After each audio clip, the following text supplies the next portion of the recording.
Bonjour à tous, bienvenue sur les lectures de Blandine, j'espère que vous allez bien en ce dimanche.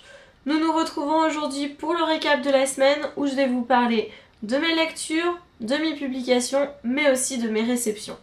Je vous propose de commencer tout de suite. Une petite semaine côté lecture, en effet très peu de temps libre, donc forcément la lecture a été beaucoup moins présente dans mes journées. J'ai quand même réussi à terminer le livre que j'avais commencé vendredi dernier, tout juste avant de vous tourner la vidéo. Il s'agissait du 4e tome du Pays des Contes, Au-delà des Royaumes de Chris Colfer, publié aux éditions Michel Lafon. J'avais beaucoup aimé l'univers créé par l'auteur dans les 3 premiers tomes, c'est donc avec grand plaisir que j'ai commencé ce 4e tome. Malheureusement, j'ai mis du temps à me remettre dans l'histoire, à reprendre mes marques. Bien que j'ai été contente de retrouver Rouge, Jack, Bouclette et bien sûr les jumeaux Bailey, il m'a manqué quelque chose pour que je sois vraiment emportée par cette nouvelle aventure.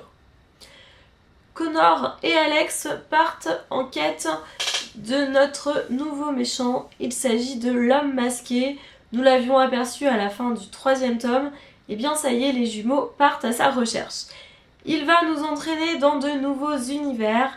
Certains qui ont baigné notre enfance, d'autres qui étaient moins connus pour moi, mais c'est avec plaisir malgré tout que je les ai découverts.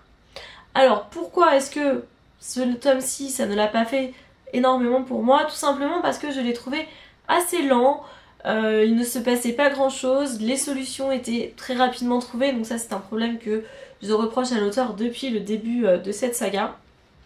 Mais heureusement pour nous, la fin remonte vraiment le niveau.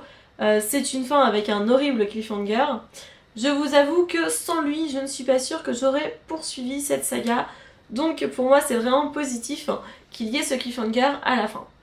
Je ne vous en dis pas plus, mais franchement, laissez-vous tenter par cette saga si vous avez envie de retourner en enfance. Si vous aimez les contes revisités, vous allez être servi. Mardi soir, nouvelle lecture avec Miss Dublin de Julie Murphy, publiée aux éditions Michel Lafon. Ce livre m'avait été présenté à l'occasion du petit déjeuner organisé par les éditions Michel Lafon lors du salon du livre et de la presse jeunesse à Montreuil en décembre dernier. J'avais été totalement sous le charme du résumé, une jeune fille plutôt ronde qui décide de participer à un concours de beauté. Forcément, moi, le sujet me parle. Alors, je ne suis pas grosse, mais comme beaucoup de filles, on a toujours du mal avec notre image. On se trouve toujours trop grosse, trop maigre, pas assez jolie. Enfin bref, je suis sûre que vous savez de quoi je parle. J'étais donc curieuse de découvrir cette jeune fille, pas bien du tout dans sa peau, et qui pourtant est prête à affronter le regard des autres en participant à un concours de beauté. Je n'ai pas encore fini ce livre au moment où je vous tourne cette vidéo, il me reste à peu près 80 pages, mais je dois vous dire que je suis quelque peu mitigée concernant ma lecture. Alors l'histoire en elle-même me plaît, elle est tout à fait conforme au résumé puisque nous suivons Willow Dean, une jeune fille de 17 ans qui a un problème de surpoids. Elle est bien évidemment la risée de tout son collège, mais en compagnie de 3 autres jeunes filles qui sont elles aussi la risée de l'établissement, elle décide de se présenter au concours de Miss Junior de leur ville. Jusque-là, tout va bien.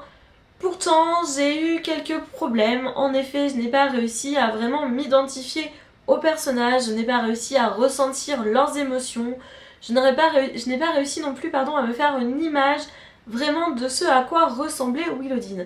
Est-elle vraiment grosse ? Ou alors est-ce que c'est juste elle et son entourage qui lui donnent cette image?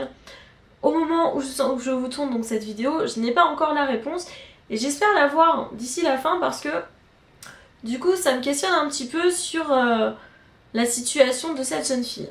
Je ne vous en dis pas plus, je vous en reparlerai la semaine prochaine. D'ailleurs dès demain vous pourrez retrouver ma chronique intégrale sur le blog et puis je vous en parlerai dans ma vidéo récap de la semaine dimanche prochain. Pas de publication samedi dernier, je n'ai pas eu le temps de tourner de vidéos ni de prévoir d'articles dans la semaine, donc c'était jour de repos autant pour le blog que pour la chaîne YouTube. Dimanche, bien évidemment, le récap de la semaine que vous pouviez retrouver sur le blog ou bien ici sur la chaîne Booktube. Lundi, première chronique de la semaine avec le 3e tome de L'épreuve, remède mortel de James Dashner, publié aux éditions France Loisirs. Ce tome clôt parfaitement la saga, nous avons les réponses aux nombreuses questions que l'on s'est posées tout au long de cette trilogie, même si j'avoue que j'aurais aimé une fin moins ouverte. En effet, l'auteur permet à chaque lecteur d'imaginer la suite qu'il veut, la suite de ce que va devenir Thomas et tous ses amis qui étaient donc dans le labyrinthe à l'origine. Je ne vous en dis pas plus, je vous laisse aller découvrir ma chronique. Mardi, c'était le top 10 sur le blog, pas de vidéo car je n'avais pas eu le temps de la tourner. Je vous parlais de mes 10 maisons d'édition préférées. Je vous laisse aller voir l'article et surtout n'hésitez pas à partager vos maisons d'édition. Mercredi, c'était la journée des enfants. Alors je ne peux pas vous présenter le livre que j'ai chroniqué. Il s'agissait du Loup qui fêtait son anniversaire de Oriane Lallemand et Éléonore Tuillier, publié aux éditions Ozu. Je n'ai pas le livre en ma possession puisque je l'ai offert à mon neveu de cœur à l'occasion de ses 5 ans. Donc je vous raconte rapidement l'histoire mais vous aurez le détail dans la chronique. Il s'agit d'un personnage, donc le loup, qui est entouré de tous ses amis. Son anniversaire approche, il a envie de le fêter avec toute sa bande de copains. Malheureusement, ces derniers ont déjà prévu quelque chose ce jour-là. Il part tout triste se promener dans la forêt, il va alors faire la connaissance du génie et il va réaliser 3 vœux. À travers ces 3 vœux, il va se rendre compte de l'importance de l'amitié. C'est un petit livre très sympa à lire à vos enfants autour donc de l'amitié, de l'anniversaire, de la fête. J'ai passé un très bon moment à le lire moi-même, je suis sûre que ça sera aussi votre cas. Jeudi, c'était le jour de la citation. C'est celle de Elsa Triolet que j'ai choisie. Elle parle de la place de nous, lecteurs, par rapport au roman. Et enfin, vendredi, je vous présentais la chronique du 4e tome du Pays des Contes, Au-delà des royaumes de Chris Colfer. Je ne vous en dis pas plus puisque je vous en ai déjà bien parlé au début de cette vidéo.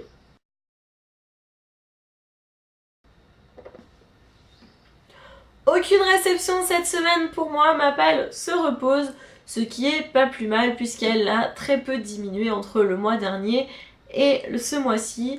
Donc j'y travaille, surtout comme vous l'avez vu, mon rythme de lecture a quelque peu faibli.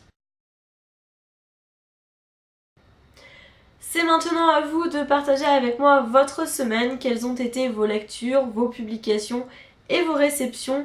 N'hésitez pas à me raconter tout ça dans les commentaires.